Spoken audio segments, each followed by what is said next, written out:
Praise the lord. ఈ దినం దేవుని వాక్యమునకు మీకందరికీ స్వాగతం, సుస్వాగతం. దేవుని వాక్యంలో ఈరోజు అబ్రహాము గురించి మనం తెలుసుకుందాం. ఆదికాండము 12వ అధ్యాయం 1వ వచనంలో అబ్రహామును దేవుడు పిలుచుట. దేవుడు అబ్రహామును పిలిచి ఉన్నాడు. నేను నిన్ను ఆశీర్వదించేదను, నీవు ఈ దేశాన్ని విడిచిపెట్టి నేను నీకు చూపించు వాగ్దాన దేశానికి వెళ్ళాలి, నేను నిన్ను గొప్ప జనముగా చేసేదను అని దేవుడు వాగ్దానం చేసినట్లుగా మనం చూస్తూ ఉన్నాం. మన జీవితంలో కూడా దేవుడు చేసినటువంటి వాగ్దానాలు నెరవేర్చబడతాయి. దేవుడు నెరవేర్చుటకు సమర్థుడు. అంతేకాకుండా ఆ పిలిచిన పిలుపునకు అబ్రహాము లోబడినట్లుగా మనం చూస్తూ ఉన్నాం. విధేయత చూపినట్లుగా మనం చూస్తూ ఉన్నాం. తన కుటుంబంతో బయలుదేరి ఆ దేశానికి ప్రయాణమైనట్లుగా మనం చూస్తూ ఉన్నాం. మన జీవితంలో దేవుడు మనకు కూడా పరలోక పిలుపు పిలిచి ఉన్నారు. ఆ పిలుపునకు మనం లోబడదాం, విధేయత చూపుదాం. దేవుడు చెప్పినట్లు ఆయన వాగ్దానము మన పట్ల నెరవేర్చబడునుగాక.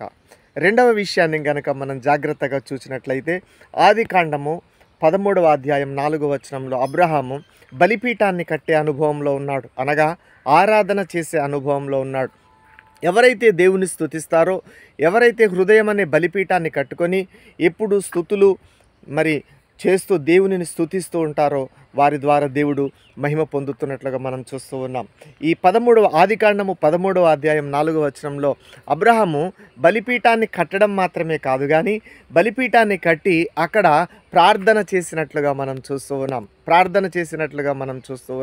మన జీవితంలో కూడా మన జీవితాన్ని మనం కట్టుకోవాలి. మన హృదయం అనే బలిపీఠాన్ని, మన కుటుంబం అనే బలిపీఠాన్ని మనం కట్టుకోవాలి. మనము దేవుని వాక్యంతో, విశ్వాసంతో కట్టుకోవాలి. ప్రార్థన పూర్వకంగా యేసుక్రీస్తు నామంలో మన కుటుంబాలను మనం కట్టుకోవాలి. ప్రార్థన చేయాలి. దేవునికి ప్రార్థన చేసినప్పుడు దేవుడు మనలను నడిపించబోతూ ఉన్నాడు. ప్రతిరోజు కూడా మనం ప్రార్థనతో దేవునితో చక్కని సహవాసాన్ని కలిగి ఉండాలి. మూడవ విషయాన్ని గనక మనం చూసినట్లయితే ఆదికాండము 17వ అధ్యాయము 1వ వచనం నుండి 4వ వచనం వరకు మనం చూసినట్లయితే దేవుడు అబ్రహాంతో నిబంధన చేసినట్లుగా మనం చూస్తూ ఉన్నాం. నిబంధన అంటే ఒక ఒప్పందం. దేవునికిని అబ్రహాముకి మధ్య ఒక ఒప్పందం. ఆ నిబంధన ఏమిటంటే నిన్ను అభివృద్ధి చెందించేదను, నిన్ను ఆశీర్వదించేదను. అయితే నీ సంతానమును నిన్ను అనేక జనములకు తండ్రిగా నేను చేసేదను. ఆ రోజుల్లో అబ్రహాంకి పిల్లలు లేరు. ఆ రోజుల్లో పిల్లలు లేని కారణంగా అతను చాలా బాధపడుతూ ఉన్నాడు. సమాజంలో తల ఎత్తుకోలేని పరిస్థితి.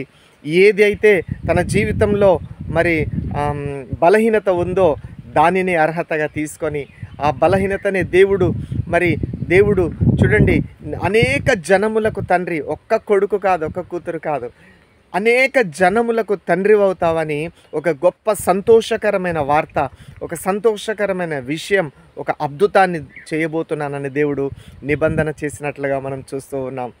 అన్నట్లుగానే అబ్రహామును ఈరోజు ప్రపంచంలో ఉన్న ముస్లింలు, ఈరోజు ప్రపంచంలో ఉన్న యూదులు, ఈరోజు ప్రపంచంలో ఉన్న క్రైస్తవులకి, ఈ 3 జనాంగాలకి మూల పురుషుడు ఎవరంటే అబ్రహాం.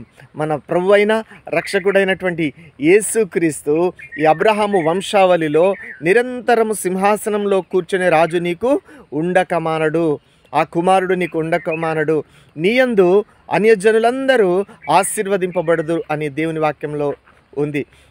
మనము దేవుని నమ్మని వాళ్ళ ముందు ఇప్పుడు మనం దేవుని నమ్ముకున్నాం. ఇలా ఎన్నో కోట్ల ప్రజలు అబ్రహామును ఎన్నుకొని దేవుడు మనలందరినీ కూడా తన జనాంగంగా, తన సొత్తుగా చేసుకొని ఉన్నాడు. యేసుక్రీస్తు జన్మించి సర్వలోకాన్ని రక్షించినట్లుగా మనం చూస్తూ ఉన్నాం. అబ్రహాము దేవుడు ఆశీర్వదించినట్లుగా మనం చూస్తూ ఉన్నాం.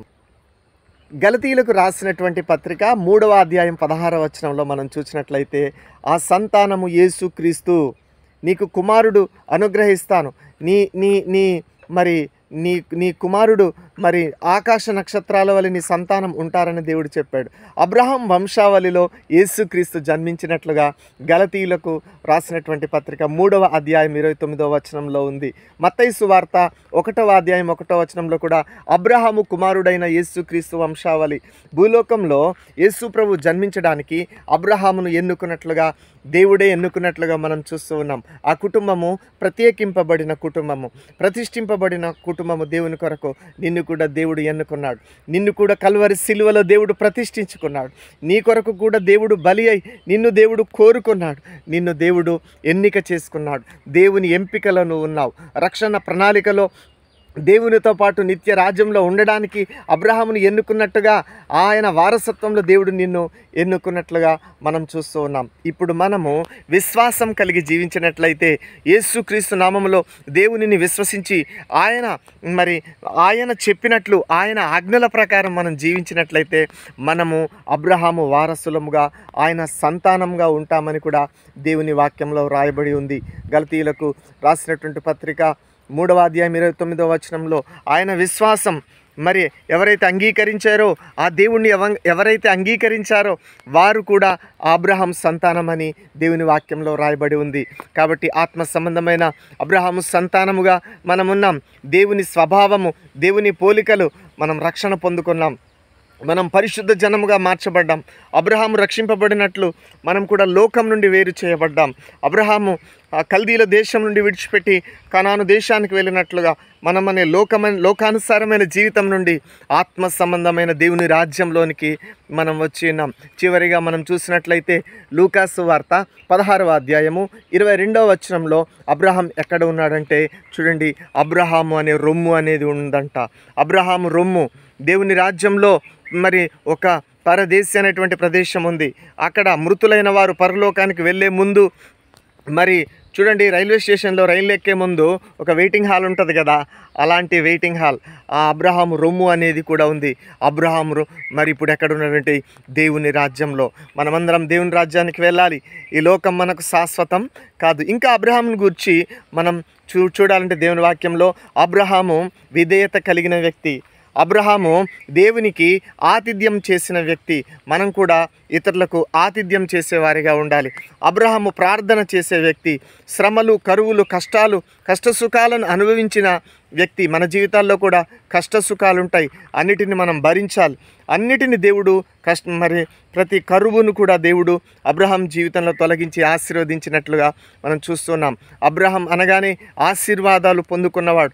మనం కూడా బాగా ఆశీర్వాదాలు మనం పొందుకుందాం.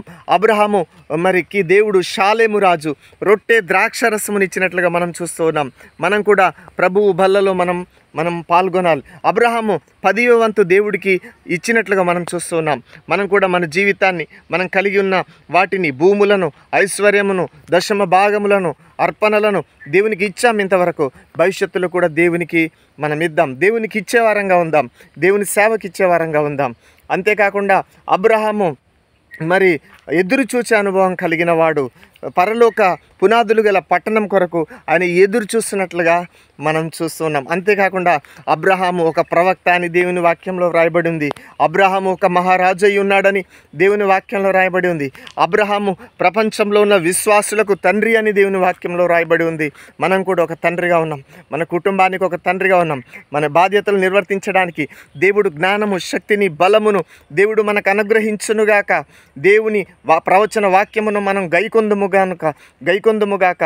అంతేకాకుండా ఇశ్రాయేలీలకు మూల పురుషుడుగా ఉన్నాడు. ఈనాడు క్రైస్తవులందరికీ కూడా మూల పురుషుడుగా ఉన్నాడు. అంతేకాకుండా అబ్రహాము లోతును రక్షించడానికి శత్రువులతో యుద్ధం చేసినట్లుగా మనం చేద్దాం.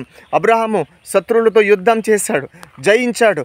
నీ శత్రువులను జయించడానికి దేవుడు నీకు శక్తిని ఇవ్వబోతున్నాడు. దేవుడు నీకు బలం ఇవ్వబోతున్నాడు. అబ్రహాము కనాను అనే స్వాస్థ్యంలోనికి వారి యొక్క కుమారులు పొందుకున్నట్లుగా మనం చూస్తూ ఉన్నాం. అంతేకాకుండా అబ్రహాము ఎన్ని సంవత్సరాలు బ్రతికాడంటే 175 సంవత్సరాలు బ్రతికాడు. 175 సంవత్సరాల ఆయుష్ అబ్రహాముది. అన్ని సంవత్సరాలు బ్రతికాడు. అన్ని సంవత్సరాలు దేవునితో కలిసి నడిచాడు. మనకు కూడా దేవుడు దీర్ఘాయుష్షు ఇచ్చునుగాక. దేవుడు మన ఆయుష్ పొడిగించునుగాక.